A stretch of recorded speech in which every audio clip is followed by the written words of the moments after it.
All right. So, Alex, thanks so much for joining the podcast. You told me you just came back from a retreat. Maybe we can start with that. How was your experience with Vipassana? And I think you did something else. Yes. I know, perfect timing. I just came back from two retreats. I was on my first Vipassana retreat. Well, I guess technically it was a metta retreat, so a loving kindness retreat, but it was silent for a week. Um, First time I ever, longest I have never done meditation for more than a day long silence. So 7 days, no talking. 5:45 we woke up, 9:30 we went to bed. It was an amazing experience. I think how I've described it to people is it either sounds like heaven to you or like hell, and it's kind of both. Mhm. um it's just amazing to me how much you can accomplish, for lack of a better word, just by Mhm. sitting, just by Yeah. sitting with yourself. Especially I've been on I can go into it, but I've been really kind of obsessed with the concept of stillness for a few years, especially as someone who has had anxiety in the past and depression, and stillness, inner peace. And I found so many people are afraid of sitting still because, especially as someone who's run from her own demons, right? The moment you stop, everything catches up to you and you have to sit and face it. And that is certainly, I've done a lot of work, but certainly a lot of stuff came up in this retreat. So that's where I was 2 weeks ago. And then this past weekend, I was at Esalen. I don't know if you've heard of it. Yeah. It's Yeah. yeah, it's amazing. One of my favorite places in the world. Second time I've I been saw your there. photos. Looks amazing. Yeah. So for anyone who hasn't heard of it, it is a pretty famous retreat center in Big Sur in California. It's kind of the place where the human potential movement was kind of founded, which I'm sure resonates a lot with you, Nick. But they host teachers from all different religions, all different belief systems, for workshops, and you can go and stay. So I was actually there for a shamanism workshop. I've gotten very Amazing. interested in Hmm. shamanism in the past few years. So it was a self healer workshop. So an elder, from both Northern and Southern America traditions, kind of teaching about shamanism, spirits, self healing. It's a very beautiful experience, and special to have those two back to back. For I sure. was For not sure. necessarily planning that. Yeah. I'm really curious about that because, like, I mean, I did a Vipassana retreat in Nepal a few years ago. I also did like a I guess it's the Filipino version of a shamanic ritual in Palawan. And these things are really powerful. And sometimes I feel like when you start integrating back into like the real world, there's always you try to explain it to other people, and some of them just think, oh, it's just woo woo. But you Mm-hmm. realize that the things that happen to you in that experience is just so profound. And I'm curious, like, you're doing art now, you're doing working on NFTs. How do you connect that, your spiritual experiences, the Vipassana, the insights, like how do you translate that into your art? Mm. Um, so it's so interconnected, I have only been practicing art professionally for 2 years. I've been an artist my whole life. I love, when I was little, I dreamed of being an artist, but I never thought that was kind of a real path for me. Um, and similarly, I guess with spirituality, the joke here in the States is now everyone's spiritual, but no one's religious. Um, but I honestly felt like that since I was little. I was raised very devoutly Catholic, like many of us. Um, and I never once questioned that God was real, but I had a hard time with a lot of the teachings. They just didn't resonate with me. Yeah. Um, but even when I was little, I was very afraid of spirits. I always thought there were spirits around. And in my head I was just making it up. And as you kind of learn as you get older, you're like, oh, maybe, or not maybe, like I was sensing something. Um, but to get back to your question, I mean, how it all connects, I didn't really talk about spirituality. I still have a little bit, every time I say spirituality, I still have a little bit of fear around it because of exactly what you said, right? Having spent 10 years in the business world, having been kind of like your classic overachiever for so long, there's a lot of resistance to those concepts. And a lot of my personal work has been, figuring out how I can be a bridge to left brain, right brain, to the rational and the spiritual. And my art kind of has woven a lot into that. So I started practicing professionally 2 years ago, and that was kind of in accordance with me more actively moving kind of against the spiritual path, I guess you could call it. I got more interested I was always interested in different religions and humanism, but started attending more retreats, started deepening my meditation practice. And for me personally, I mean, my art was very healing. I struggled with depression through most of my 20s, and my whole life, art is where I would kind of retreat to. I could spend hours and hours in the studio, and like everything hard would fall away. So that part was deeply personal. And as I started to kind of practice professionally, I started painting abstract for the first time. I know you paint abstract too. And that, painting abstract is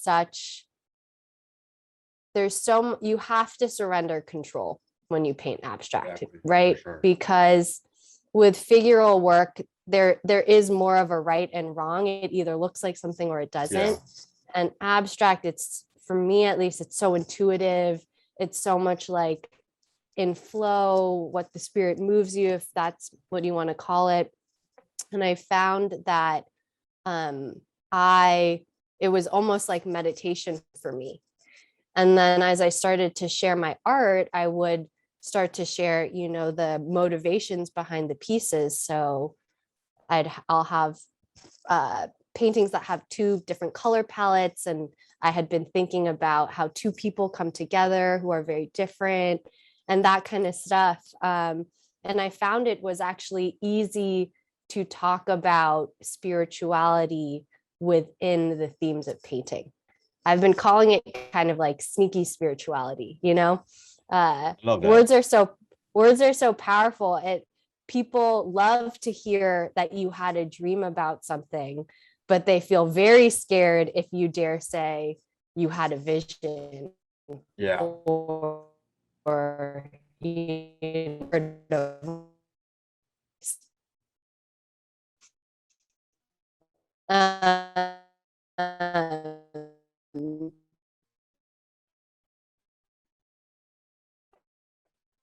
so I'll use words like dreams. More thing I saw in meditation, I saw it when I was painting. You can talk a lot of these that found why a lot of people are pulled into spirituality, Buddhism, meditation, like really right with everyone. But there's been such a resistance towards some of the words that people will close off if they hear certain words. But it can like hide in art or in yoga, some writing. Oh, you're back. When did I lose you? Just like a second. You're good. Okay. Sorry about that. Yeah, so you're talking about the words like with yoga and that disconnect sometimes with people, and so you're trying to make it more relatable for others.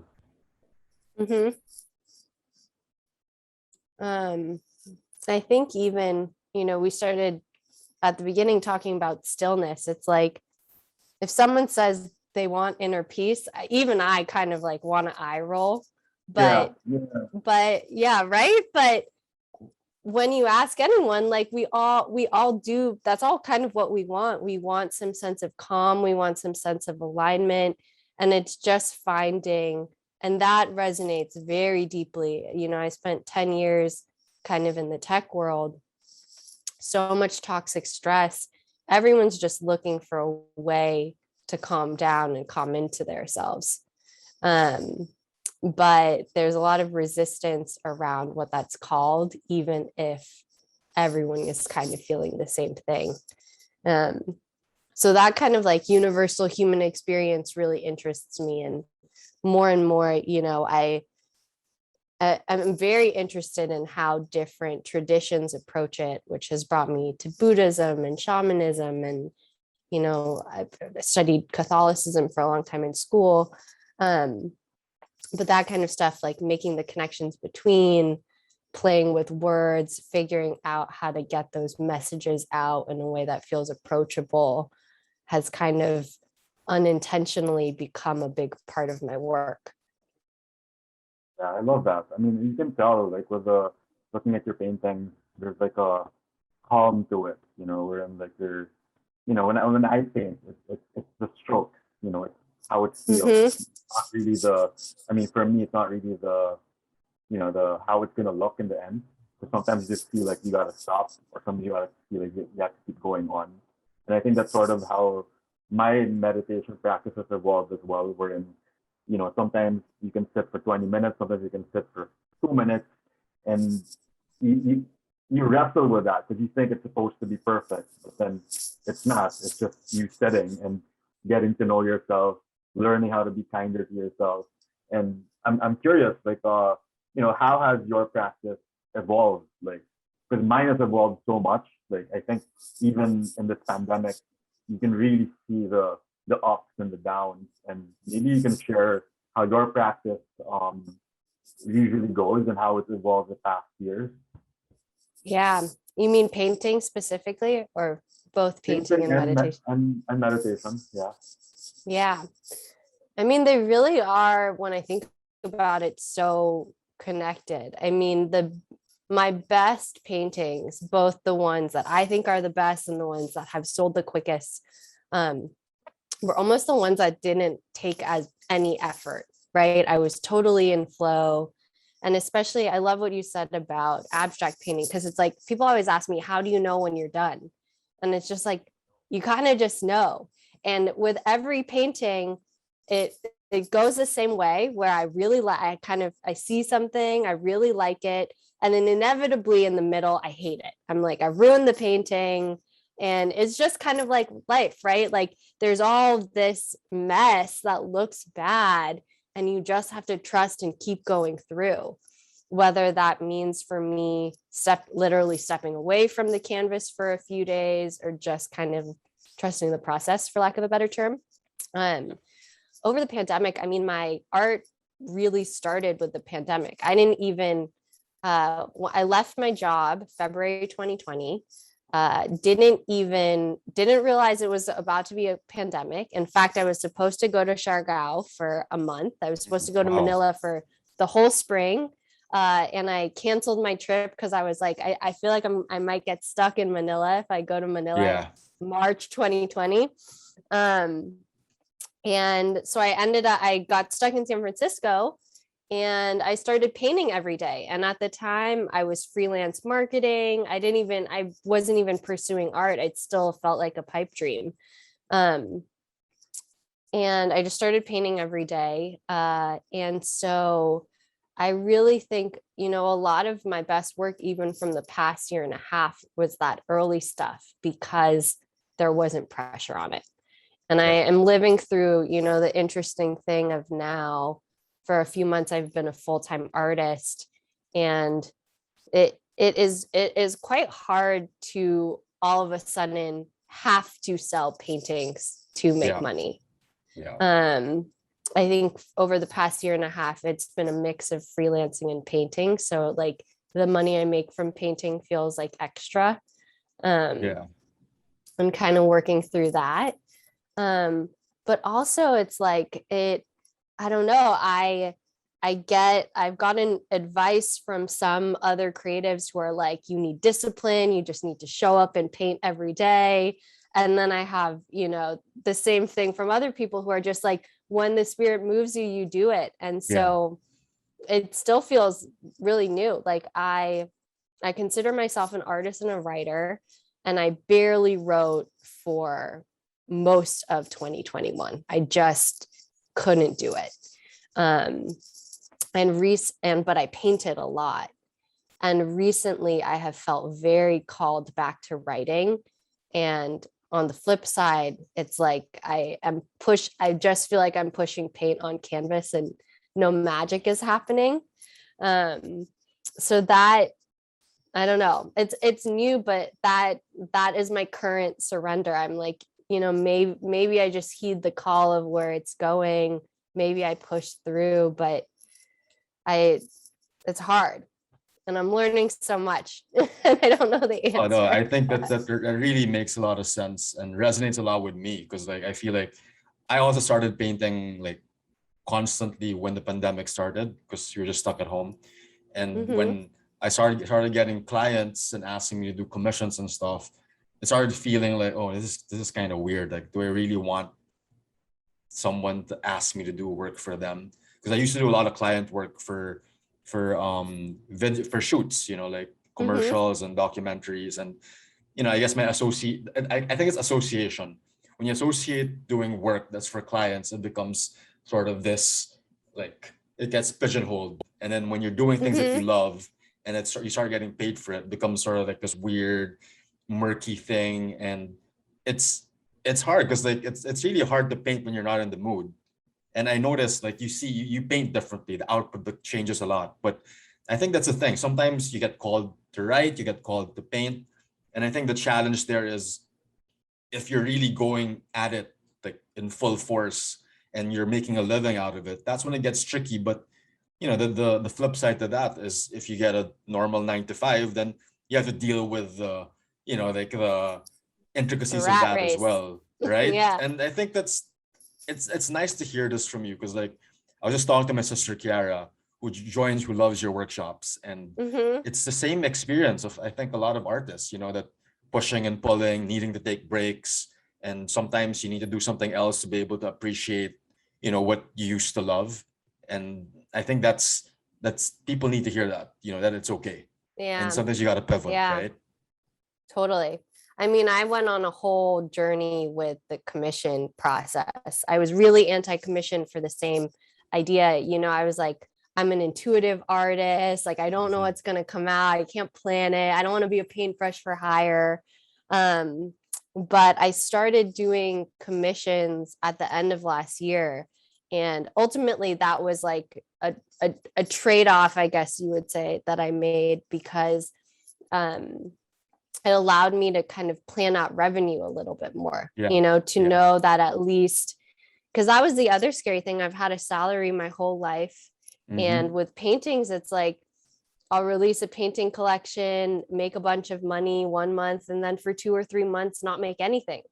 Yeah. NFTs became like a whole nother thing. But with commissions, I don't know if you've ever been on my commission website, but I wrote kind of like a scary commission website, like, this is my process, blah, blah, blah, blah, blah. Yeah. But it has been nice that, now that I've been, my art account is a couple years old, the people who have commissioned me have followed me for a while and believe in the process because they've seen my work. And it's actually been way more fun than I thought, because all of a sudden now it's really like two energies coming together. It's like they understand my process, but they have something they want to communicate. And it's actually been quite beautiful for me to get into their headspace and try something different.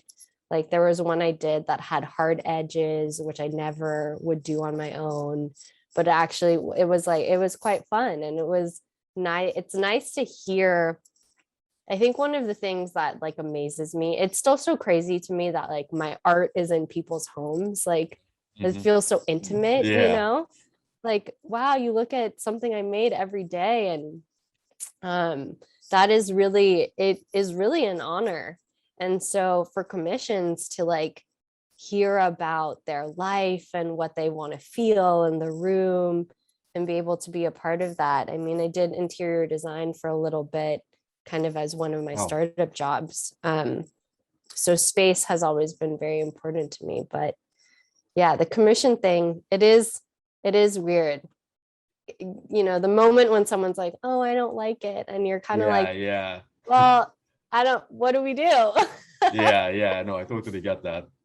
Yeah, that's the thing. It's a tricky thing, but I feel like there's no. It really is a journey that teaches you a lot. When you think, oh, Yeah. this is the comfort zone. I want to feel like I'm in flow, but then you realize after a while it doesn't feel like you're in flow anymore, and you need that constant challenge and to get out of your comfort zone and to feel like you're Yeah. just, I guess, growing your craft. And which brings me to the, I guess, the last topic for the day would be like the NFT world. And I've joined your Mm-hmm. workshops and they're amazing. And I feel Thank like you. I still have a lot of conversations with people who are like, what is that? Like why are you getting into it? What's the point? And like, I guess, you've explained it really well already before, but now I guess at the heart of it, like what, because you seem like the person to like do things for the love. You are very cerebral as well, but maybe you can just share like what keeps you in the space, because it is Yeah. evolving so quickly, and it's sometimes there are a lot of like pros and cons being in the world, like, but what keeps you in it? What makes you inspired? Yeah. So I mean, the core of it is, I believe the world would be a better place if more people were artists. And I define artists as broadly as possible. If more people could make a living from their creativity, from their self-expression, I think the world would be a better place. I think a lot of my own personal journey has been, oh, you froze. Am I frozen Wait too? one sec. No, you're good. Okay. Can you see me? Yes, Sorry. I can see now. You froze for a little bit. One sec. Am I good now, Mhm. Alex?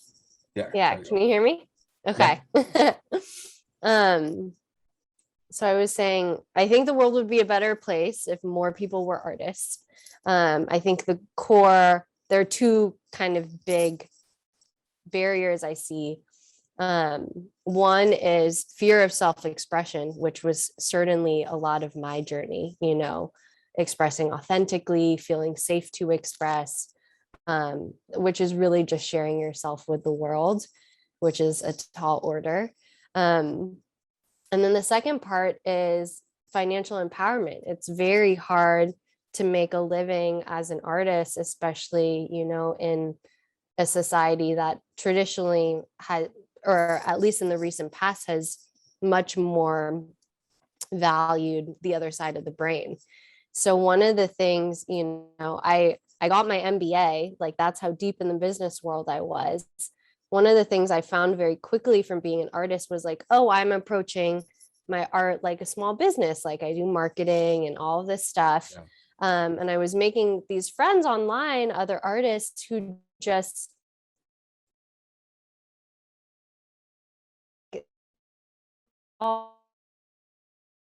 had never been taught it. So I found myself making all this content that was kind of like business literacy for artists.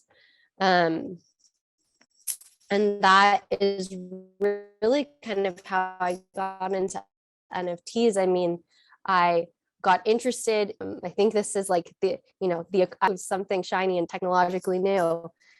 But the thing that kept me in is I was just seeing all of these stories of people making money from their art for the first time. And there's kind of like really kill me.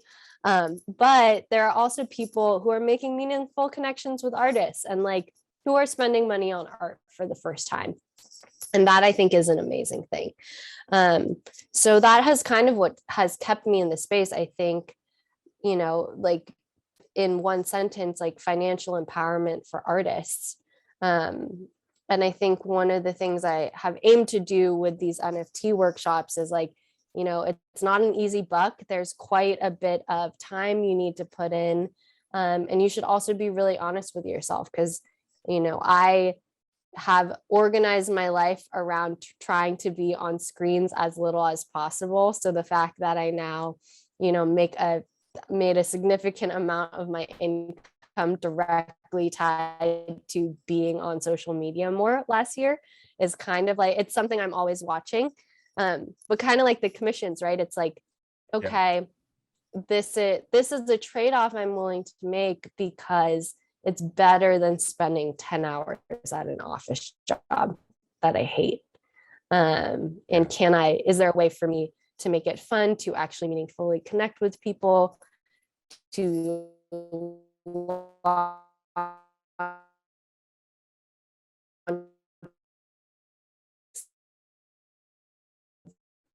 soul, and for me, just some of these low effort cartoon type projects, nothing against them, but that's what keeps in, I think, is how I would have guessed this is a year ago, but looking at it, it's very clear between business and the internet and social media and art, it kind of makes sense that I ended up where I am.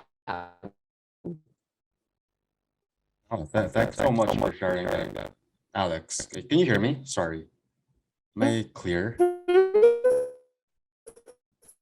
One sec. Can You can see me, right?